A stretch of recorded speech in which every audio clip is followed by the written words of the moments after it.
HEET is a home energy efficiency team. And what we do is we help nonprofits lower their energy bills and energy use by having volunteers come in to do the hands-on work so that we can not only lower the energy bill in the nonprofit, but also teach hands-on skills to all the volunteers so that they can take these home and do the same skills in their own home. We hope that way to really socially market. So everybody, all the volunteers look around and see other volunteers like themselves doing this work, and that way they begin to think this is something people like myself do.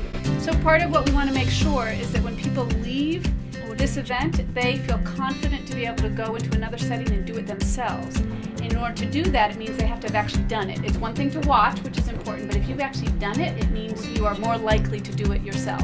And the other thing about these events that's fantastic is a lot of people meet each other. We can have people, if 4 people are standing in a bathtub trying to switch out a shower head, it's really hard not to come up with a good conversation because it's such a weird thing to be doing. So a lot of people meet each other and get to really help a nonprofit, which is something we so rarely get to do. Tool for the job.